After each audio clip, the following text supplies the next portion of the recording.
परम शांति बाबूजी। बाबूजी, मैं आपसे आज ये एक बात बताना चाहूँगा कि मैंने एक बुक पढ़ी थी, the monk who sold his Ferrari. एक साधु की जिसने अपनी फरारी बेच दी।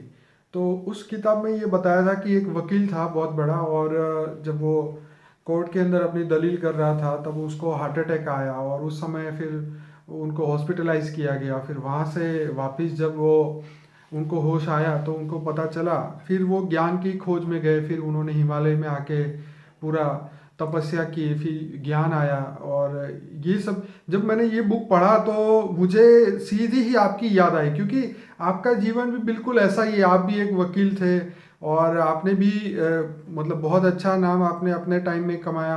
उसके बाद उस प्रैक्टिस को छोड़ने के बाद आप सीधे स्पिरिचुअलिटी में धीरे धीरे आ गए। और आज जैसे उन्होंने भी सबको ये बोला कि ये जो ये दुनिया है वो दिखती है, ऐसी नहीं है। तो आप भी जो ज्ञान अभी अब हम सब बच्चों को समझा रहे हो, तो ये ज्ञान पूरा आप अलग है। तो आपको ऐसा क्या आपके लाइफ में चेंज आया कि आप एकदम स्पिरिचुअलिटी के अंदर आ गए, तो कि आपने अपनी वकालत भी छोड़ दी और इसमें आप आ गए। तो रियलिटी में ये स्पिरिचुअलिटी क्या है? देखो जो जीवन का सत्य बताइए। देखो एक बात बताओ, जी।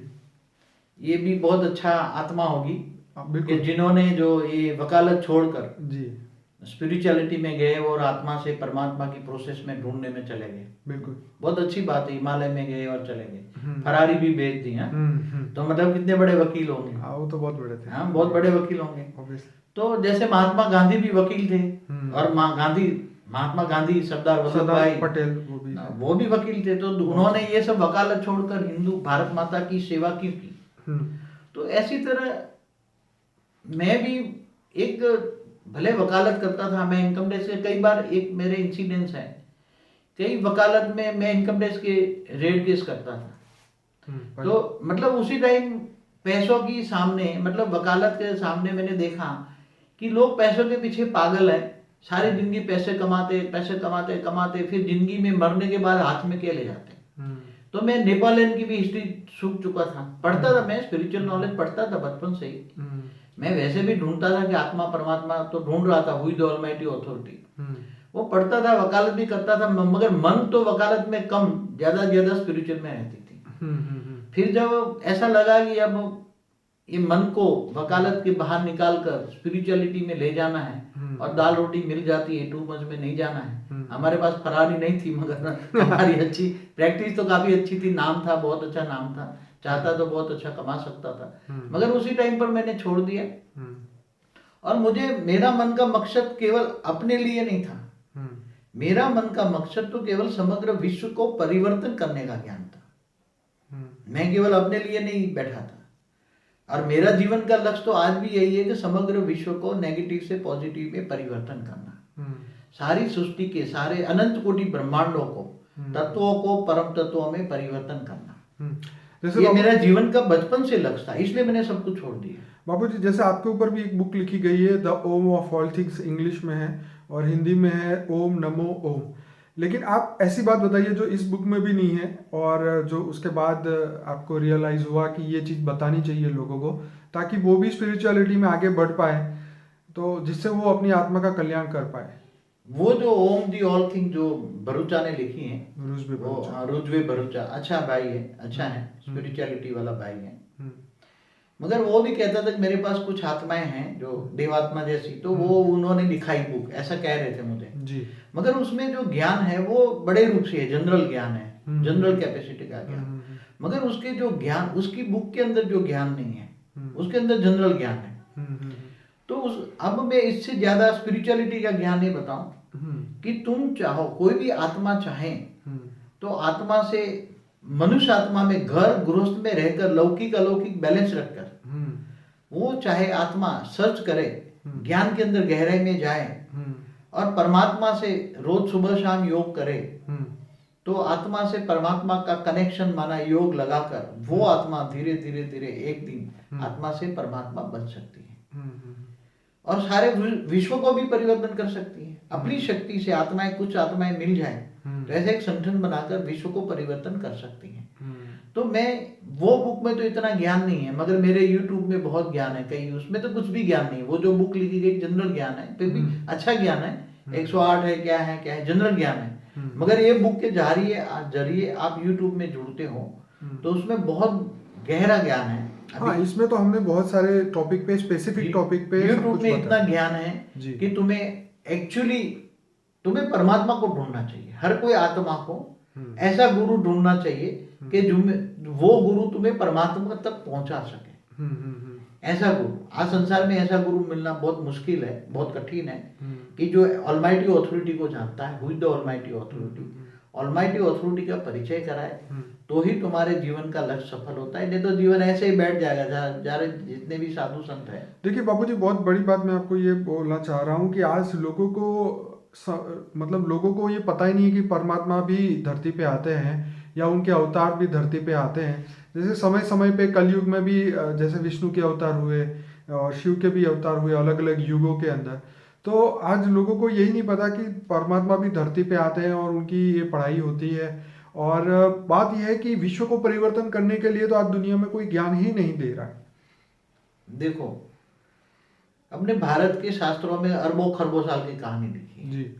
और उसमें भी बताया कि जब धर्मग्लानि धरती पर होती है तब मैं युगे उगे आता हूँ। यदा यदा ही धर्मस्य ग्लानिर्भवति भारत अभ्युत्थानम् अधर्मस्य तदात्मानं सुजाते। जब जब भी धरती पर धर्मग्लानि होता है तो मैं आता हूँ। चाहे उसके साथ विष्णु का अवतार भी होते हैं। वेदा का भक्ति मार्ग वाले गीता का भगवान कृष्ण को विष्णु मानते हैं, विष्णु का अवतार मानते हैं। तो भगवान विष्णु के अवतार उनके साथ आते हैं। उनके साथ ब्रह्मा के भी अवतार आते हैं। शिव के जैसे राम विष्णु का अवतार था तो उसके साथ बंदर जो बन के आए हनुमान जी, भगवान हनुमान उसका जो था तो वो शिव के अवतार थे। रुद्र था। तो इसी तरह धरती पर हर बार भगवान के अवतार होते रहते हैं। जब जब भी असुरों का उपद्रव होता है तो धरती पर होता ही है। बाबूजी ये बताइए कि क्या इंसान को स्पिरिचुअलिटी में जाना ही चाहिए कि नहीं जाना चाहिए? हाँ, वो इंसान को डिसाइड करना चाहिए कि तुम्हें खाना पीना फिर मरकर भूत बनना है, क्या करना है, तेरा फ्यूचर क्या बनाना है, तू क्या चाहता है। इंसान को सोचना चाहिए ना कि तुम्हें खाना पीना सोना फिर मरना है। मरने के बाद तो भूत ही बनेगा, क्या बनेगा। तेरे पास कुछ आत्मा में एनर्जी नहीं होगी तो क्या पुनः मनुष्य जीवन तो मिलना बहुत मुश्किल है। क्योंकि बेहिसाब आत्माएं मनुष्य जीवन में आना चाहती है मगर उसको जन्म नहीं मिल सकता ना। जैसे साइंस वाले कहते हैं कई अरबों से कुरान में से एक ही शुक्राणु को जन्म मिलता है। तो अरबों आत्माएं बैठी, उसमें एक ही आत्मा मनुष्य जीवन मिलती है। क्योंकि मनुष्य जीवन ही मनुष्य आत्मा ही ज्ञान ले सकती है और वो ज्ञान के जरिए आत्मा से परमात्मा, जीव से शिव बन सकती है। इसलिए मनुष्य जीवन को खुद को सोचना चाहिए कि मुझे क्या अगला मेरा फ्यूचर क्या बनेगा। बाबूजी इससे रिलेटेड क्वेश्चन है कि जैसे मैंने आपको पहले पूछा था कि आज से 200 साल पहले धरती पे 200 करोड़ भी लोग नहीं थे, ठीक है, और आज धरती पे 800 करोड़ से ज़्यादा लोग हैं, पॉपुलेशन है, ह्यूमन पॉपुलेशन है। तो बात हमारी ये थी कि जो ये 600 करोड़ का गैप है, अगर आत्मा अजर अमर अविनाशी है तो ये 600 करोड़ आत्माएं कहाँ बैठी हुई थी? क्या वो वेट कर रही थी कि मेरा नंबर आए तो मैं धरती पे जाऊं, जन्म लूं? एक्चुअली जो मनुष्य आत्माएं आज धरती पर 700 करोड़ बैठी है ना जी, वो तो कुछ भी नहीं है। सूक्ष्म जगत की आत्मा सस्ट्रल वर्ल्ड में इतने बेहिसाब आत्माएं बैठी हैं। आप जैसे सोलर सिस्टम जो हमारा, सूर्य की ग्रेविटी जाती है 2000 या 3000 किलोमीटर तक, वहां तक एक 10-10 किलोमीटर के लेयर्स में, 100 किलोमीटर के लेयर्स में इतनी आत्माएं बैठी है, बेहिसाब आत्माएं बैठी हैं। तो जैसे देवताओं से होता है भूलोक, बुबुरलोक, स्वलोक, महालोक, जनलोक, तपलोक, फिर ब्रह्मापुरी, विष्णुपुरी, तो कितना दुनिया है। तो ऊपर में हर जगह आत्मा है ना। हाँ, तो 2000-3000 हमारा ब्रह्मांड कितना बड़ा है, हमारा परम धाम कितना दूर है। परम धाम जो है वो एक प्रकाश वर्ष दूर है सूर्य से। तो वहां तक एक प्रकाश वर्ष माना 94 खरब किलोमीटर, वहां तक ऊपर तक परम धाम है। तो वहां तक हर लेयर्स में आत्माएं बैठी हैं। तो मतलब ये है कि जो 600 करोड़ आत्माएं जो नहीं थी 200 साल पहले वो वहीं ऊपर से आई है ना। ओके, सूक्ष्म जगत से आई है, सूक्ष्म जगत से आई है। बराबर। और वो भी कई मनुष्य आत्मा भी, जो आत्मा की कैटेगरी डाउन होती है तो जानवर, कीड़े मकोड़े भी बन जाते, जैसे बताया बन जाती है। कृष्ण अवतार में तो सिर्फ 8 करोड़ पॉपुलेशन थी धरती पे, तो इसका मतलब ये हुआ कि उस समय के बाद धीरे धीरे धीरे आना शुरू हो गई। कृष्ण अवतार में पॉपुलेशन जो बताया वो कई डिफरेंस फिगर है। मगर मैंने एमए की एक फिगर एमए का पार्ट 2 में एक पढ़ा था मैंने बहुत टाइम पहले, कि समझो कि आज 100-250 साल पहले धरती पर केवल 75 करोड़ ही पॉपुलेशन, 75 करोड़, 75 करोड़, 75 करोड़। ओके। और 150 साल पहले हम्म, 150 करोड़ थी। 150 साल पहले 150 करोड़ थी। ओके। आज अच्छा, से 150 साल पहले 150 करोड़ थी। ठीक है। तो ये आत्माएं धरती पर, ये धरती तो क्या है, मृत्यु लोक है। हम्म, मृत्यु लोक में तो जब धर्मग्लानि का टाइम आता है तो एक झटका लगता है तो विनाश हो जाता है कहीं ना कहीं। हम्म, चार युग पूरा होने पर, सतयुग त्रेता पूरा होने पर पूरा मनुष्य सृष्टि अर्ध प्रलय होता है, प्रलय होते हैं, कल प्रलय होते हैं, तो उसमें विनाश, आत्माओं का विनाश, मनुष्य सृष्टि खत्म हो जाती है। तो तो बाबूजी, भूल, ये तो ऊपर से आत्मा आती है ना। जैसे भगवान कृष्ण ने भी गीता में बोला है कि ज्ञान समान ना तो कोई पवित्र करने वाली वस्तु है, ना ही कोई तत्व, तो ज्ञान ही सर्वश्रेष्ठ है। तो आपका मतलब ये है कि ज्ञान से ही स्पिरिचुअलिटी में आगे बढ़ सकते हैं और आत्मा का कल्याण कर सकते हैं, और कोई रास्ता नहीं है। देखो आज जैसे नॉलेज का जमाना है, स्थूल रूप में, लौकिक में भी आज doctor, engineer, solicitor, chartered accountant बनना है तो कितना पढ़ाई पढ़नी पड़ती है। बहुत, हाँ? तो बचपन वो से लेके 20-20 साल ये पढ़ना पड़ता लौकिक है। पढ़ाई है ना। बिल्कुल अब लौकिक पढ़ाई पढ़ने के बाद जब वो आत्मा मर जाती है हम्म, तो वो दूसरे दूसरे जन्म में काम आएगी? नहीं आती। नहीं आएगी ना। तो इंसान को ये सोचना चाहिए कि जब लौकिक पढ़ाई के पीछे मैं आधी जिंदगी बिताता हूँ और वो अल्टीमेट वो मेरे साथ कुछ भी नहीं आना है, तो अलौकिक पढ़ाई जो है, आत्मा कौन है, परमात्मा कौन है, वर्ल्ड ड्रामा क्या है, कैसे तो बना क्या है, ये जो सब स्पिरिचुअल नॉलेज है वो आत्मा के साथ जाएगा? आत्मा के साथ जाएगा ना। स्पिरिचुअल नॉलेज ही आत्मा के साथ जाएगा, ओके। जो वही असली धन है।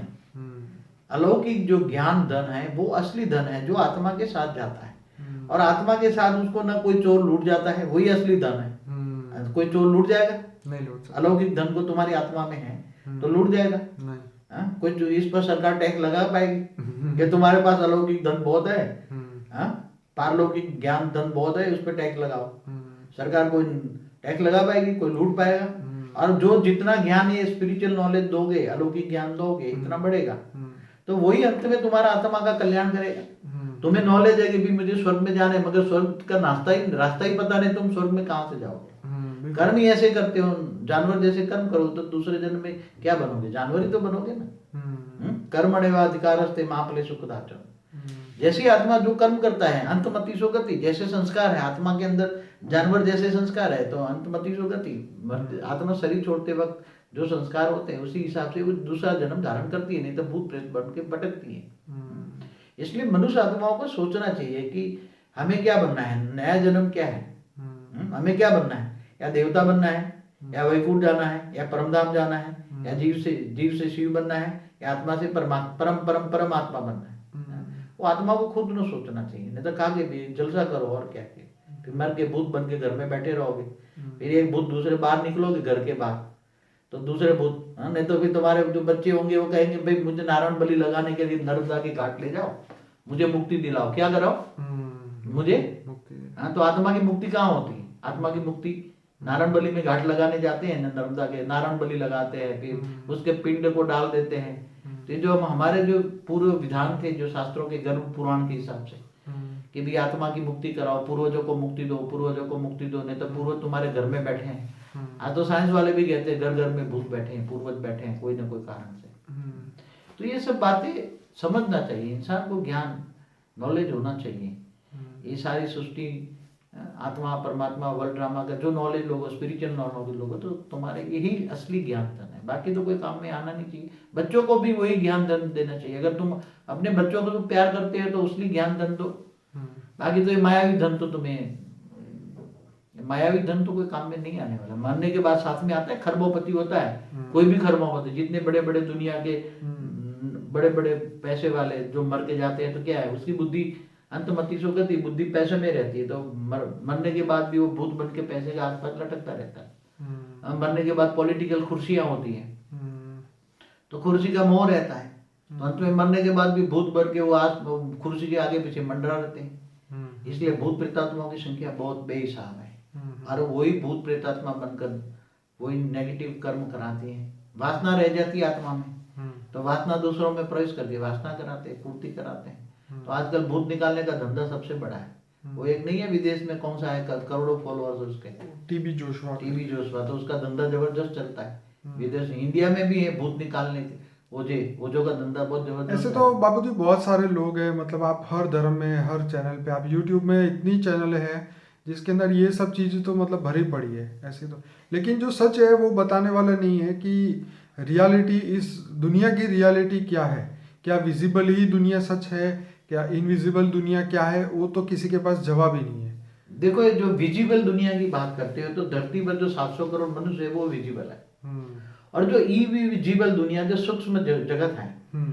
सूक्ष्म जगत कितना बड़ा है पहले समझोगे कि हमारा ब्रह्मांड की बात समझो। हाँ, नहीं आपने हमारा सूक्ष्म जगत जो ये धरती के बाद भूलोक से जैसे दूसरे लोग भूपुर लोग, महालोक, जनलोक, तपलक जाते हैं तो वो कितने बड़े हैं, बेहिसाब बड़े नहीं, हैं। आपके तो वहां आत्माएं तो दूसरे रहती है ना। आपके जो स्पिरिचुअल वर्ल्ड्स करके वीडियोस है, कारण जगत का वीडियो है, उसके अंदर आपने सब कुछ बताया है। हाँ। ये तो फिर भी इसलिए कि ताकि हमारे जो व्यूअर हैं उनको और ज़्यादा पता चल सके कि इस दुनिया में ज्ञान के समान इससे आगे कुछ भी नहीं है, और इसके लिए जो है आपको परम सत्य की ओर जाना पड़ेगा।